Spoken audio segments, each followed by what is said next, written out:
दोस्तों, इस मूवी के मेन कैरेक्टर का नाम कूपर है, जिसके इर्द गिर्द सारी कहानी चलती है। पहले कूपर नासा के अंदर एक पायलट था, लेकिन अब वो एक किसान है जो खेती किया करता है। इसकी वजह ये है कि अब नासा को एस्ट्रोनॉट्स की जरूरत नहीं बल्कि किसानों की जरूरत है। इस मूवी की कहानी काफी समय आगे की है और अब काफी समय बीत चुका है। इस टाइम में दुनिया पर आए दिन तूफान आए रहते हैं, जिसकी वजह से खेतों और फसलों को बहुत नुकसान होता रहता है। इस वजह से अब कूपर ने मकई की खेती करना शुरू किया और इसके पीछे एक और भी वजह है कि इस दुनिया में 7 साल पहले गेहूं और ओकरा उगना बंद हो गया था और अब इसीलिए कूपर किसान की जिंदगी जी रहा है। कूपर के 2 बच्चे हैं।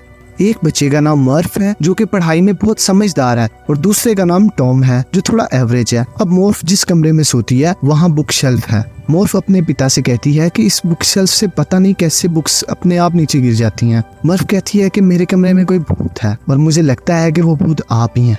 लेकिन कूपर उसे समझाता है कि बेटा, भूत जैसी कोई चीज नहीं होती, ये सारी बातें फजूल है, तुम इन बातों पर इतना ध्यान ना लगाओ, तुम भूत और साइंस को कनेक्ट कर रही हो, जबकि ऐसा बिल्कुल नहीं होता। इस पर मर्फ कहती है कि आप ही ने तो कहा था कि साइंस तो उन चीजों को ढूंढती है जिन चीजों पर लोग यकीन नहीं करते, और अब आप ही इन बातों को फजूल कह रहे हैं। फिर कूपर कहता है कि मेरे पास तुम्हारे लिए एक एडवाइस है कि तुम्हारे कमरे में जो कुछ हो रहा है तुम उसको ऑब्जर्व करो और उससे समझने की कोशिश करो कि ये सब किस तरह हो रहा है। तुम उसके पीछे के रीजन को तलाश करो जिसकी वजह से ये सब हो रहा है। एक दिन कूपर की पूरी फैमिली बैठकर बेसबॉल मैच देख रही थी। तभी वहाँ पर जोर जोर से सायरन बजता है क्योंकि वहाँ तूफान आने वाला था। तूफान की वजह से मैच बंद कर दिया जाता है। अब तूफान आ चुका था और सभी मास्क लगाकर घर चले जाते हैं। उस समय में तूफान आना नॉर्मल सी बात थी क्योंकि आए दिन यहाँ पर तूफान आए रहते थे। इसके बाद जब कूपर अपने घर पहुँचता है तो उसका पूरा घर धूल से भरा हुआ था और साथ में मर्फ के कमरे में धूल से कुछ लाइंस भी बनी हुई थी। कूपर इन लाइंस को देखकर कहता है कि आखिर ये लाइंस यहाँ कैसे बनी। मर्फ कहती है कि मैंने तो आपसे पहले ही कहा था कि इस घर में कोई ना कोई भूत रहता है।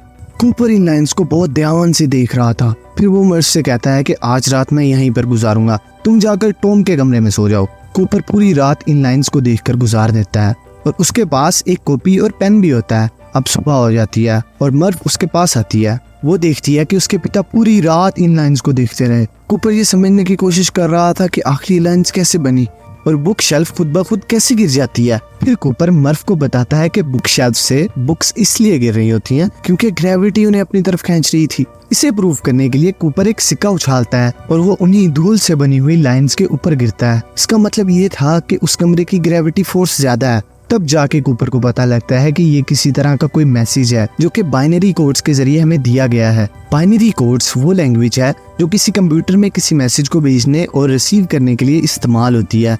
जैसे आप किसी मैसेज को भेजने के लिए अल्फाबेट का इस्तेमाल करते हैं, लेकिन बाइनरी कोड्स में सिर्फ 0 और 1 नंबर से ही हो जाएगा।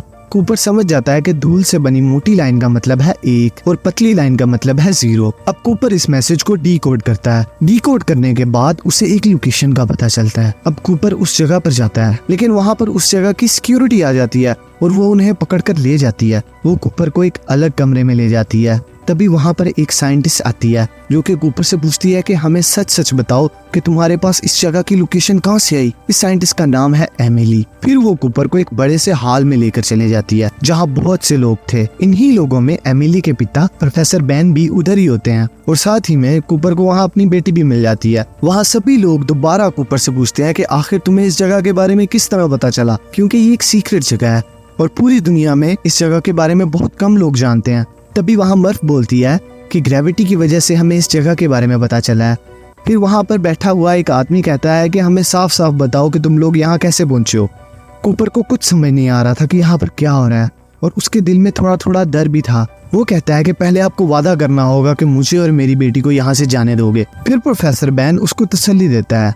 दरअसल प्रोफेसर बेन और कूपर साथ ही में नासा में काम किया करते थे, इसीलिए वो आपस में कुछ बात करने के लिए साइड में चले जाते हैं। कूपर को लग रहा था कि नासा का काम तो 10 साल पहले से ही बंद हो गया था और साथ ही नासा जैसी कंपनियां जो कि स्पेस पर रिसर्च करती थी वो भी बंद हो गई थी क्योंकि इस समय लोगों के पास खाने पीने के पैसे नहीं थे और अगर कोई नासा जैसी कंपनी अपना पैसा लगाएगी तो ये बात लोगों को बर्दाश्त नहीं होगी और इसी वजह से ये सब कंपनियों को बंद करवा दिया जाता है। लेकिन आज भी ये सीक्रेट ऑर्गेनाइजेशन काम कर रही है और ये नासा के अंदर ही आती है। प्रोफेसर बेन कहते हैं कि अभी दुनिया में गेहूं उगना बंद हो गया है और अगर ऐसा ही चलता रहा तो धरती में कोई फसल फसल नहीं हो पाएगी, इसकी वजह से ऑक्सीजन भी कम हो जाएगी। कूपर कहता है कि ऐसा कोई तरीका होगा जिससे हम वापस फसलों को उगा सकें, जिस पर प्रोफेसर बैन कहते हैं कि कूपर अब बहुत देर हो चुकी है, हमें इस दुनिया को बचाना नहीं बल्कि इसको छोड़कर कहीं और जाना होगा। और साथ ही में वो कूपर को बताता है कि स्पेस में एक एंडोरेंस नाम की स्पेसशिप है जिसमें इतना फ्यूल तो मौजूद है कि जिसकी मदद से हम अपनी दुनिया जैसा ही कोई प्लेनेट ढूंढ सकते हैं।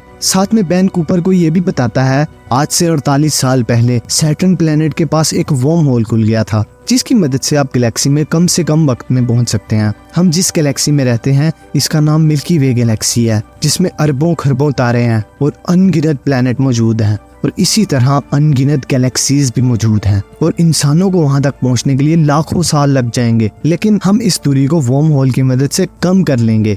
इसकी एग्जाम्पल मैं आपको इस तरह दूंगा कि एक पहाड़ है और आपको पहाड़ की दूसरी तरफ जाने में साइड से गुजरना है जिससे आपका बहुत समय लग जाएगा, लेकिन अगर आप पहाड़ में एक सुराख बना दें जिसकी मदद से आप सीधा सीधा पहाड़ को पार कर लें तो आप वहां जल्दी पहुंच जाओगे और यही काम वर्म होल भी करता है। प्रोफेसर बैन कहते हैं कि अभी तक हम टोटल 13 लोगों को वर्म होल के जरिए दूसरी अलग अलग गैलेक्सी के अंदर भेज चुके हैं। उन लोगों का काम है हमारी दुनिया जैसा ही कोई प्लेनेट ढूंढना जहाँ हम जिंदगी गुजार सकेंगे। उन सभी के साथ एक रोबोट भी भेजा जाता है। जब उन्हें कोई सूटेबल प्लेनेट मिल जाएगा वो रोबोट की मदद से हमें सिग्नल पहुंचा देंगे जिसकी मदद से हमें पता चल जाएगा कि उन्हें कोई प्लेनेट मिल गया है।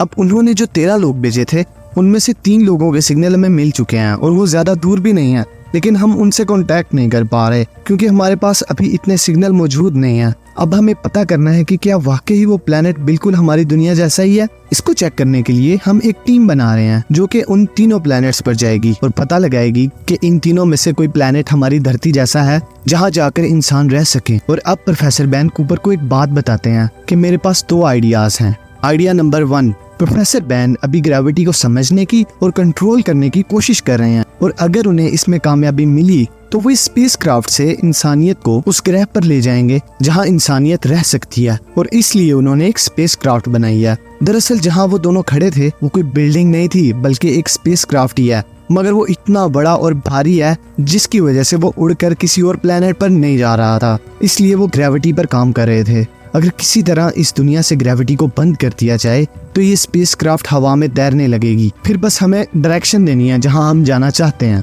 ये था उनका प्लान 1। अगर ये प्लान काम नहीं करता तो प्लान 2 भी है। अगर हमें कोई प्लेनेट नहीं मिलता या प्लान 1 किसी तरह फेल हो जाता है तो हम एक एस्ट्रोनॉट के साथ इंसान के 5000 एम्ब्रोज ले जाएंगे जिसकी मदद से हम इंसानियत को वहां पर पैदा कर सकते हैं और इंसानों को बचा सकते हैं। और अब ये तय है कि इस दुनिया का टाइम खत्म हो चुका है और आने वाले वक्त में यहाँ पर सारे लोग मारे जाएंगे। फिर प्रोफेसर बैन कूपर से कहते हैं क्यों ना तुम भी इस मिशन में शामिल हो जाओ क्योंकि हमें काफी सारे पायलट्स की जरूरत है और तुम भी तो एक पायलट ही हो। और उनकी बातें सुनकर कूपर भी उनकी मदद करने के लिए तैयार हो जाता है क्योंकि ये इंसानियत को बचाने की बात है। लेकिन इस मिशन से उसकी बेटी मर्फ बहुत नाराज थी। वो नहीं चाहती थी कि कूपर एक ऐसे मिशन पर जाए जहां हर वक्त उनकी जान को खतरा हो और उनके आने का कुछ पता ही ना हो। मर्फ कूपर से ये भी कहती है कि मुझे एक मैसेज मिला है जिसमें लिखा है स्टे, लेकिन कूपर मर्फ की इस बात को इग्नोर कर देता है और उसको समझाता है कि मैं जो भी कर रहा हूँ इसमें मेरी, तुम्हारी और पूरी दुनिया की बेहतरी है। फिर कूपर मिशन पर जाने के लिए तैयार हो जाता है।